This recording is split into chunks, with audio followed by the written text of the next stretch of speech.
जय श्री कृष्णा। जय श्रीमद् भगवत गीता। श्रीमद् भगवत गीता के अध्याय 1 श्लोक नंबर 18 तक का अब तक हमने अध्ययन किया। आज हम 19वें श्लोक के आगे अध्ययन करेंगे। श्रीमद् भगवत गीता में कहते हैं कि भगवान श्री कृष्ण और अर्जुन के पश्चात पांडव सेना के जब अन्य सूरवीरों ने एक साथ शंख बजाए तो शंख ध्वनि का क्या परिणाम हुआ, उसे संजय बताते हैं। संजय कहते हैं, उस भयानक शब्द का आकाश और पृथ्वी को गुंजाते हुए धृतराष्ट्र यानी धृतराष्ट्र के पुत्रों के और उसके पक्ष वालों के हृदय विदीर्ण हो गए। हृदय विदीर्ण का मतलब है कि उनके हृदय भय से कंपित हो गए। पांडव सेना में जब समस्त वीरों के शंख एक साथ बजे तब उसकी ध्वनि इतनी विशाल, इतनी गहरी, इतनी ऊंची और इतनी भयानक हुई कि समस्त आकाश और पृथ्वी व्याप्त हो गई। इस प्रकार से सब ओर से घोर ध्वनि फैलने लगी। पृथ्वी और आकाश गूंजने लगे।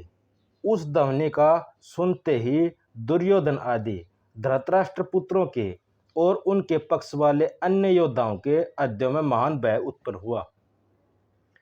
उनके कलेजे इस प्रकार से पीड़ित हो गए मानो चीर दिए हों।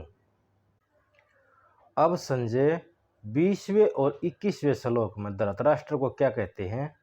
हे राजन, इसके बाद कपिध्वज अर्जुन ने मोर्चा बांधकर डटे हुए धृतराष्ट्र संबंधियों को देखकर उस शस्त्र चलने की तैयारी के समय धनुष उठाकर श्री कृष्ण महाराज से यह वचन कहा, हे अचेयुत, मेरे रथ को दोनों सेनाओं के बीच में खड़ा कीजिए।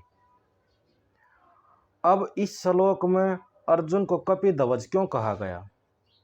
महावीर हनुमान जी ने भीमसेन को वचन दिया था, इसलिए अर्जुन के रथ पर जो विशाल ध्वजा थी उस पर हनुमान जी विराजित थे और वो समय समय पर जोर जोर से गर्जा करते थे। यह याद दिलाने के लिए संजय ने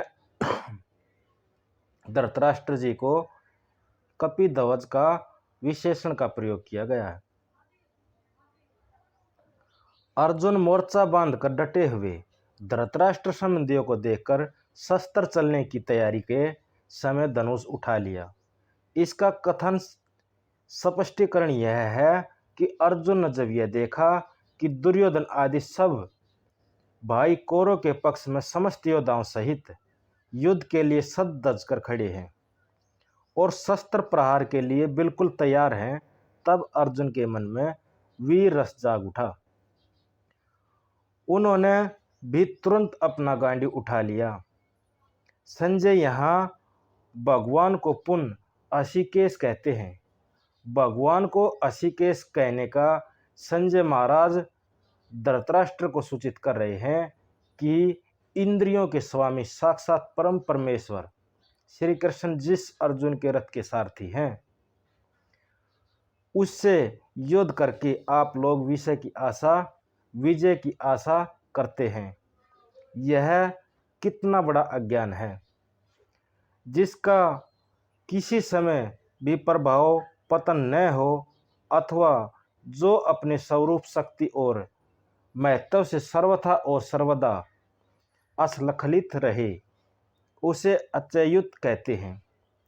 अर्जुन इस नाम से संबोधित करके भगवान की महत्ता को और उनके स्वरूप के संबंध में अपने ज्ञान को प्रकट करते हुए वे कहते हैं, आप रथ को हाँक रहे हैं तो आप क्या हुआ? वास्तव में आप सदा सर्वदा साक्षात परमेश्वर हैं।